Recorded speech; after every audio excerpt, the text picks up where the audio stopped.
आप सबको आज हमने सुबह तकलीफ दे दी।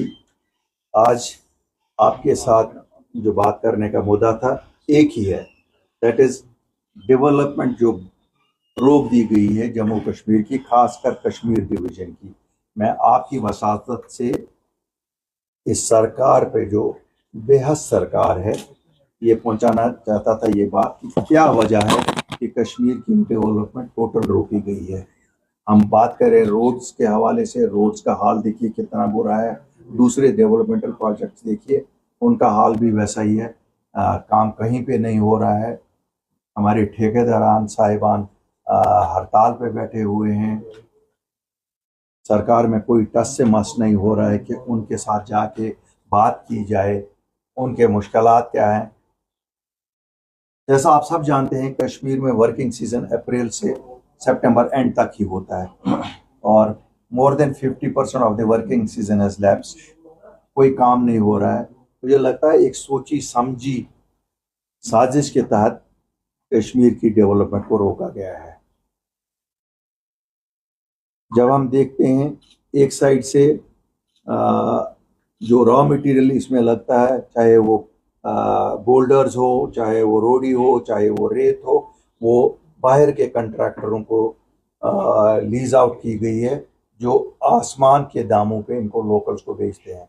और दूसरी तरफ जो प्रोजेक्ट्स यहाँ सेंट्रल गवर्नमेंट के चल रहे हैं उन ठेकेदारों के लिए आउट ऑफ वे जाके हमारे दरियाओं की खस्ता हालत की जाती है, हमारे नदी नालों की खस्ता हालत की जाती है, हमारे पहाड़ों की खस्ता हालत की जाती है। मिट्टी को कैसे उठाते हैं।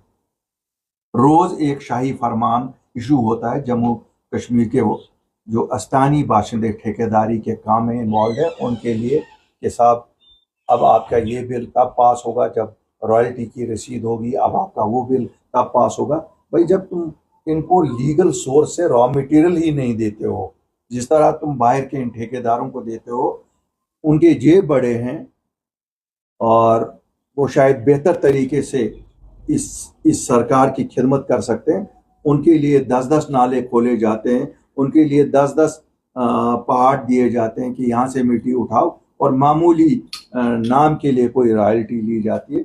लेकिन उसी मुकाबले में अगर हम देखेंगे कश्मीर में 2 जगहों से हमारे जम्मू कश्मीर के ठेकेदारों को कहा जाता है इन जगहों से ले जाओ, तो उसमें ट्रांसपोर्टेशन ही 50% हायर लगता है उन दूसरे लोगों से। हम देखते हैं फरवरी से जो जंग ईरान और अमेरिका के दरमियान हुई उसकी वजह से काफ़ी क्राइसिस हुई बिटुमेन की। जो रेट 50,000 रुपया था वो 1 लाख रुपए से ज़्यादा तजावुज़ की गई है।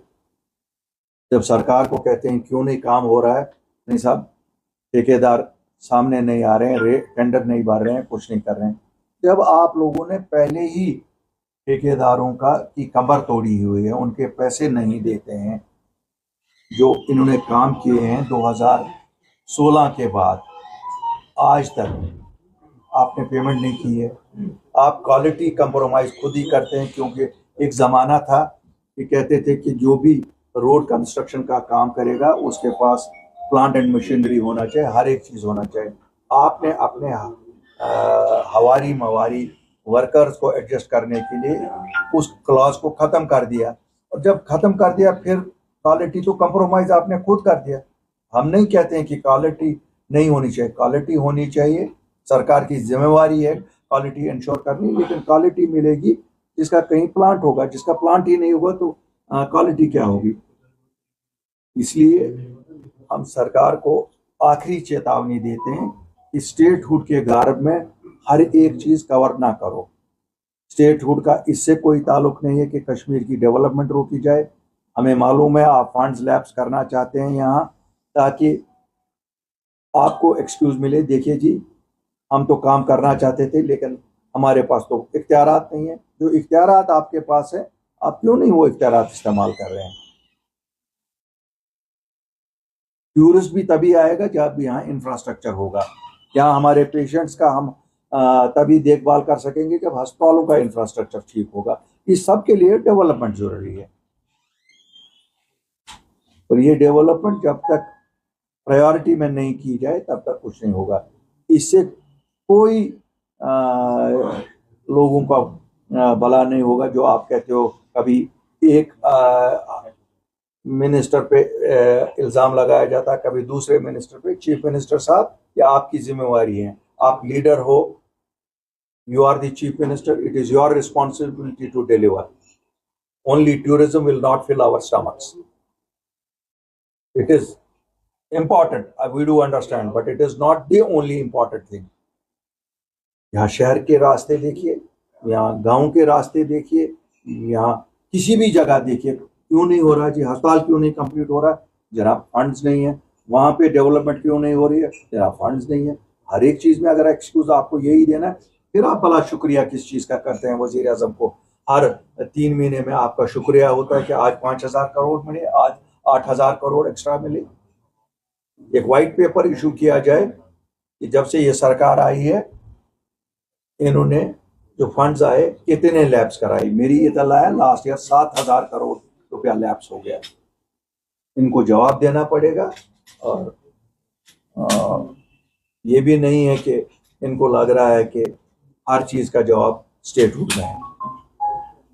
मैं आज इसी इंपॉर्टेंट विषय पे बात करना चाहता था, क्योंकि यहाँ हम सब अब एक ही इस दौड़ में लगे हुए हैं कि स्टेटहुड स्टेटहुड स्टेटहुड स्टेटहुड।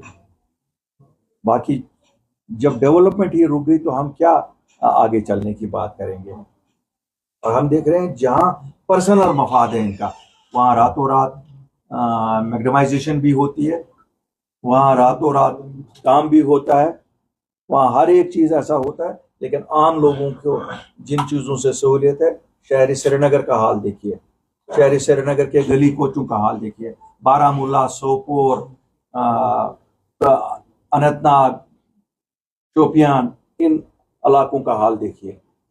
कहीं पे भी डेवलपमेंट नाम की कोई चीज नहीं हो रही है। मुझे पूरा यकीन है कि आप लोग, क्योंकि डेली फेस करते हो, डेली देखते हो रोड्स का हाल क्या है, रोड्स में आप देख रहे हैं ट्रैफिक के निज़ाम का हाल क्या है। ये सब इसीलिए क्योंकि प्रॉपर डेवलपमेंटल वर्क्स न उठाए जाते हैं, न प्लान किए जाते हैं, न आगे लिए जाते हैं। तो मेरी अपील है आपकी वसातत से, इसको एक प्रायोरिटी समझ के इमीडिएटली शुरू किया जाए।